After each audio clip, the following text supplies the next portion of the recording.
The outside world was changing, but inside, a new storm was being born.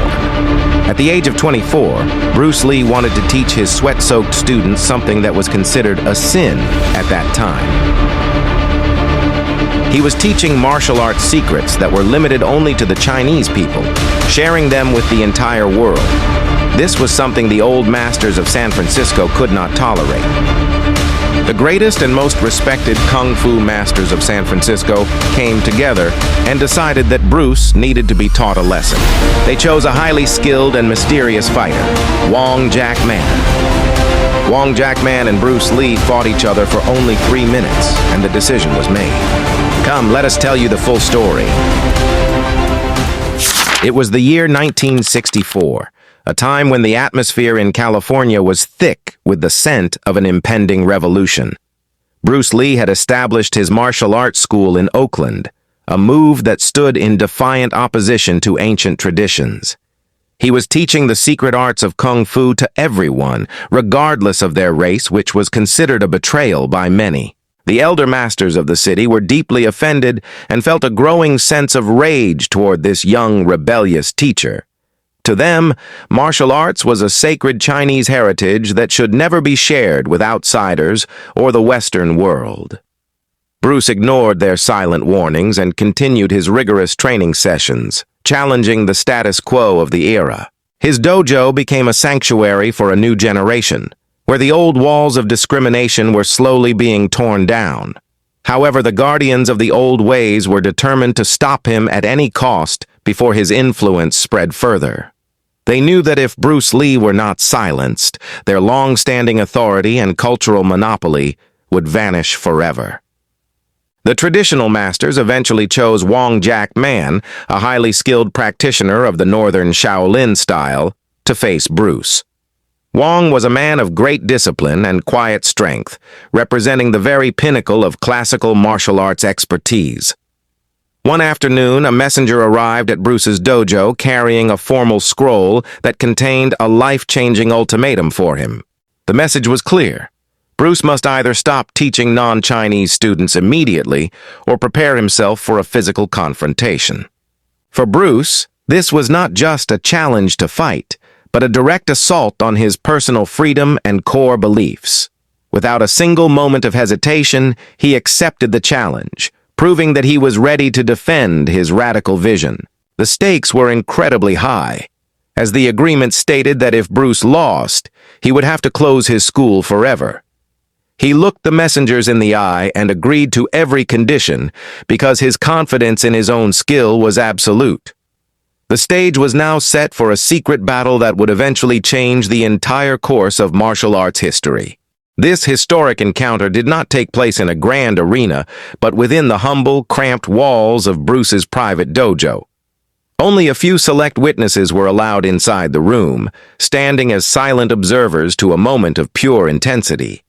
The silence in the small space was so heavy that the sound of each person's heartbeat seemed to echo like a drum. Wong Jack Man stood in his traditional kung fu attire, holding a poised and calculated stance that commanded great respect.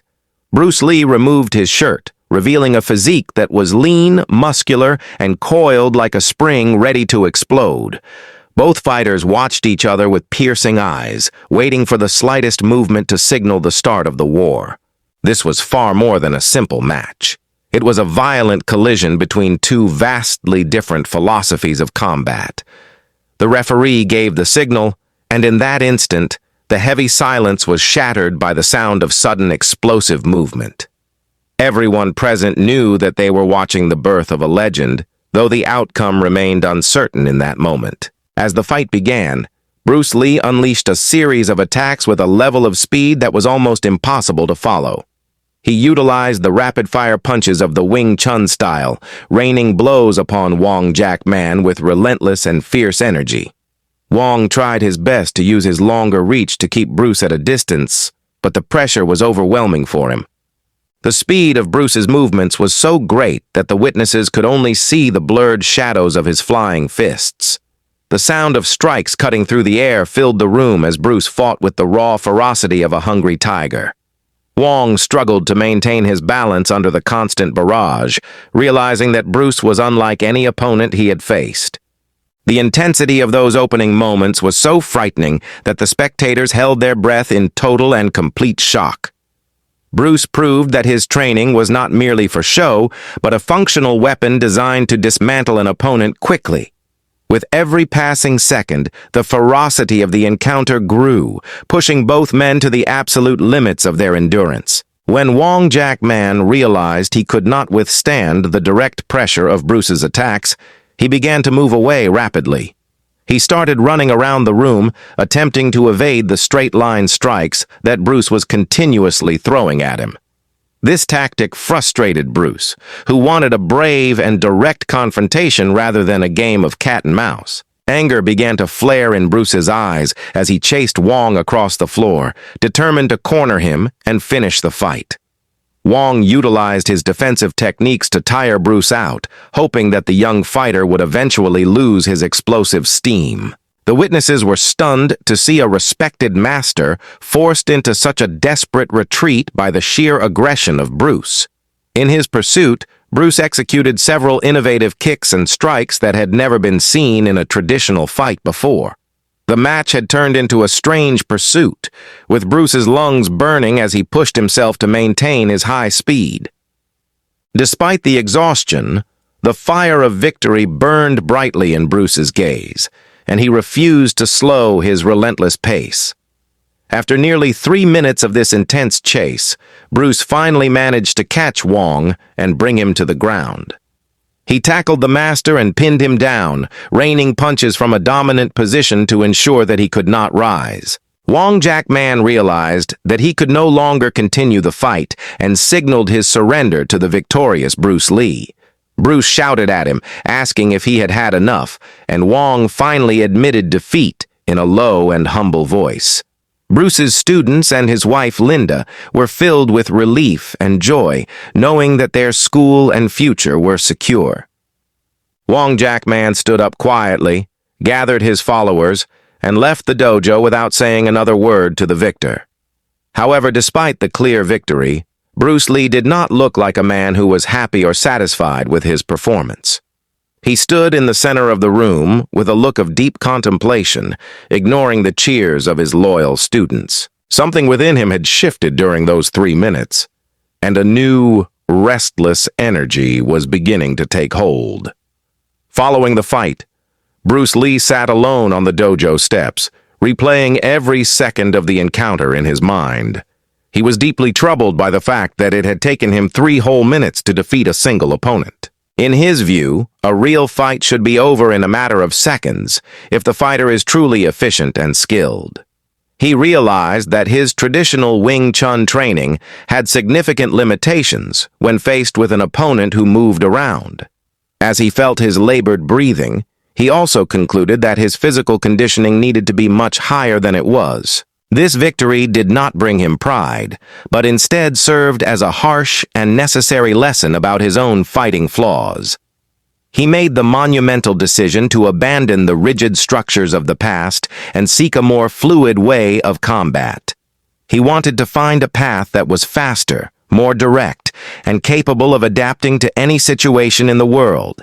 This singular realization laid the foundation for a massive revolution in his thinking and his approach to martial arts. This was the day that gave birth to Jeet Kune Do, the philosophical and physical system that Bruce Lee created. He famously taught that one must be like water, capable of flowing into any vessel or crashing through any obstacle. His new style had no fixed patterns or useless rituals, focusing instead on what was truly effective in a real fight.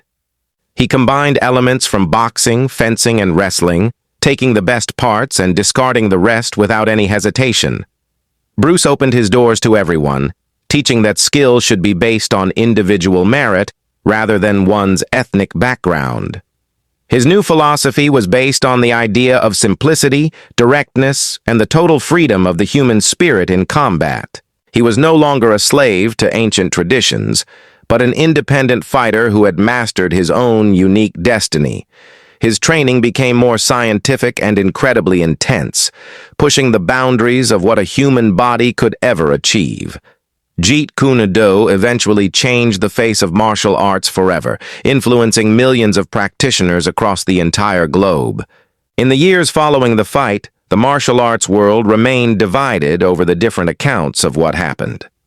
Followers of Wong Jack Man claimed that he was only defending himself and did not wish to seriously hurt Bruce. They argued that Bruce had been too aggressive and had violated the formal etiquette of a traditional martial arts match. Bruce never wasted his time engaging in these petty arguments or trying to prove his version of the story verbally. Instead, he let his legendary films and his revolutionary training methods speak for his incredible skill and vision. Even today, historians and fans debate the details of that day, but the impact of the fight remains undeniable. The encounter in Oakland transformed Bruce Lee from a local teacher into a global icon of strength and wisdom. While Wong Jack Man remained a respected teacher in his own right, Bruce achieved a level of fame like no other. This fight is remembered as the ultimate clash between the old school and the new school of fighting philosophy. The modern era of mixed martial arts, MMA, is the direct result of the seeds Bruce Lee planted that day.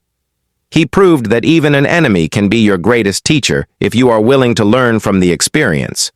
Bruce taught the world that recognizing your own weaknesses is the first step toward achieving true and lasting greatness. If he had never been challenged by Wong Jack Man, he might never have evolved into the master we know today. His legacy continues to live on in the heart of every fighter who strives to break boundaries and find truth. Bruce Lee took martial arts out of the shadows of secret dojos and shared its power with the entire human race. His message was simple. The human body has no limits when the mind is strong and the spirit is free. Today, people still watch his movies and feel the same spark of inspiration to better themselves and their skills. Bruce Lee was not just a man or an actor, he was a powerful idea that will continue for centuries.